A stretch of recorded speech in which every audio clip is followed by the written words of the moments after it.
Hello there, this is the World News at 12 on Voice of the People 96.1 FM. My name is Chinwe Blessing. These are the top stories. Emefiele arraigned, pleads not guilty to firearm charges. And NAFDAC notifies Nigerians of sale of unwholesome Whippy Real mayonnaise.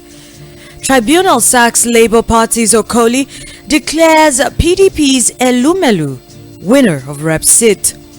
And on the foreign scene, death toll rises to 37 in Cameroon building collapse. In the world of sports, Philippines stun New Zealand for historic first World Cup win. Details in a bit.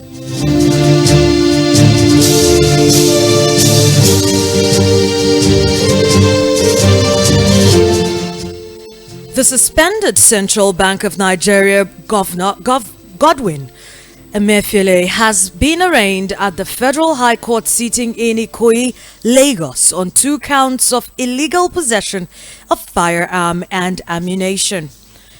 He was brought to the court by officials of the Department of State Services (DSS). Emefiele was arraigned before the vacation judge, Justice Nicholas Owebo. Former president of the Nigerian Bar Association (NBA), Joseph Daudu, led other lawyers in Emefiele's defense. The suspended Apex Bank chief, however, pleaded not guilty to the charges brought against him. After the plea, Daudu, a senior advocate of Nigeria, told the court that his client had been in detention for weeks. He also told Justice Owebo that the application for bail has been filed and served on the prosecution. Recall that President Bola Tinubu had suspended Emefiele as the Apex Bank chief on June the 9th, 2023. An Abuja High Court on July the 13th, 2023 subsequently ordered that a secret police charge Emefiele to court within 1 week or release him. Hours after, the DSS said Emefiele had been charged to court in compliance with the court order. The federal government later filed 2 counts of illegal possession of firearms and ammunition against Emefiele before the Federal High Court in Lagos.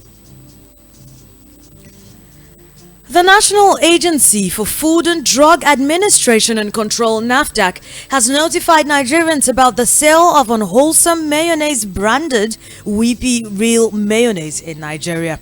Adeyeye said the product was discovered following a consumer complaint received and investigated by the Post-Marketing Surveillance Unit of the agency in Ilorin, Kwara State. She said the products were sourced locally from the manufacturer SNF Foods Limited in Onitsha, Anambra State.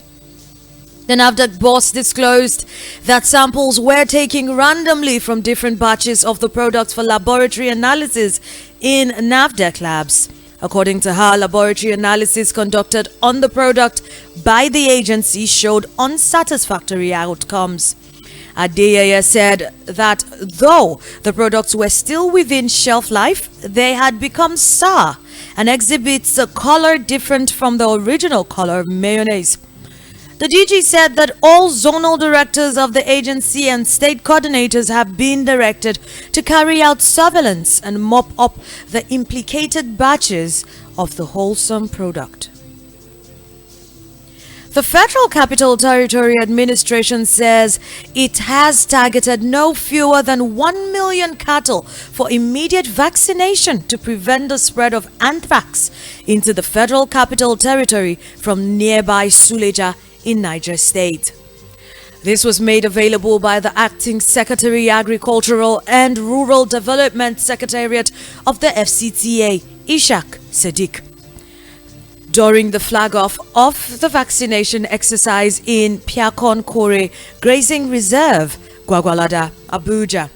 Sadiq thanked the FCTA Permanent Secretary Olushade Adeshola for promptly approving the purchase of 1 million doses of the vaccine for mass vaccination of cattle in the FCT, stating that the vaccination was the most effective prevention against the spread of the disease. He urged livestock owners to cooperate with the veterinary health workers for the success of the exercise, which he disclosed will be carried out simultaneously across the 62 wards of the territory over the next 4 weeks. According to him, the administration had, since the outbreak of the disease in Ghana earlier this year, carried out a series of sensitization campaigns about the disease among all residents, particularly livestock owners and butchers. Still in the news, the National Assembly Election Petition Tribunal sitting in Asaba, Delta State, has declared Ndudi Elumelu of the People's Democratic Party (PDP) as the winner of the 2023 House of Representatives election for Anyocha Oshimili Federal Constituency. The tribunal, in a judgment, nullified the declaration of the Labour Party candidate Ngozi Okoli by the Independent National Electoral Commission (INEC) as the winner of that election. The tribunal held that Okoli was not duly sponsored by the Labour Party since he was not a member of the party as at the 28th of May 2022 when the party's primary was held. It therefore declared the runner-up in the February 25th, 2023 National Assembly Ndudi Elumelu of the People's Democratic Party as a winner. Elumelu, the minority leader of the 9th House of Representatives, had filed his petition praying for the tribunal to disqualify Okoli, who was declared winner of the election by the Independent National Electoral Commission. And now the former Minister of Budget and National Planning, Udoma Udoma, has called on governments to create opportunities for private sector investment in job creation. Udoma said the private sector provides most of the investment required to grow the economy and create jobs, adding that governments must provide the enabling environment that would encourage entrepreneurship, innovation, investment, and wealth creation in the country. He made this known during the formal launch of the Arise agenda of Governor Umo in Uyo. As chairman of the Akwa Ibom Dialogue, Udoma stressed that the government policies must be implemented, adding that the non-implementation of government policies has been the cause of the curse in government. He charged the governor to ensure that policies of the Arise agenda must be directed at making the state one of the most desirable destinations for investment in Nigeria and, indeed, in Africa. Now, moving on to the foreign scene, the death toll following a building collapse in Cameroon's business hub, Douala, rose to 37. The 4-story block of flats collapsed into another residential building in the north of the city overnight. One of the worst such tragedies in the country's history. It left 37 people dead and 21 people injured, 5 in critical condition, said a senior fire officer and the regional governor. Cameroon's Urban Development Minister Celestine Cortez, who visited the scene of the tragedy, told a journalist.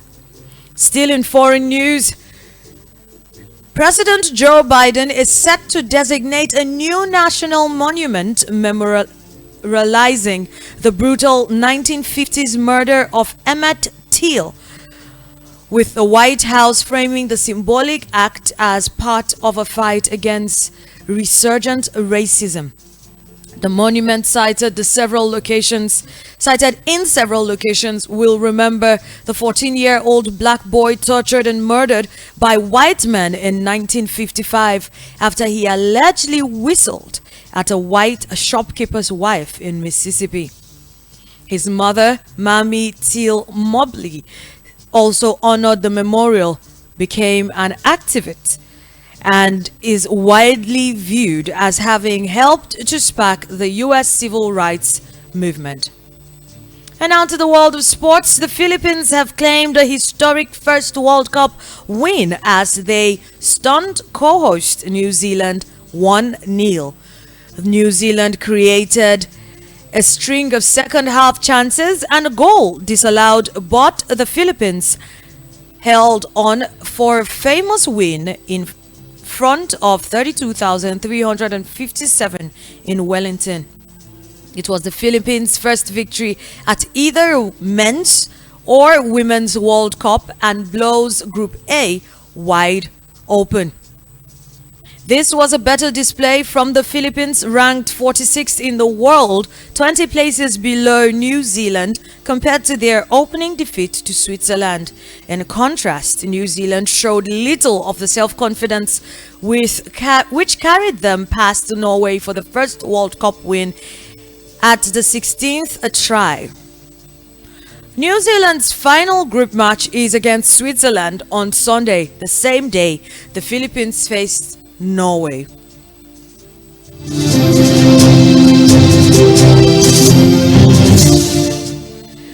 To wrap up, these are the top stories once again. Emefiele arraigned and pleads not guilty to firearm charges. And NAFDAC notifies Nigerians of sale of unwholesome Whippy Real mayonnaise. Tribunal sacks Labour Party's Okoli, declares PDP Elumelu winner of rep seat. On the foreign scene, we told you the death toll rises to 37 in Cameroon building collapse. And in the world of sports, Philippines stun New Zealand for historic first World Cup win. And now that is the World News at 12 for full coverage of your live events and brand news mentions on our news bulletins. Please do send a mail to abujanews@voiceofthepeople.ng. The news was compiled and edited by Amarachi Jum Woko. My name is Chinwe Blessing. Good afternoon.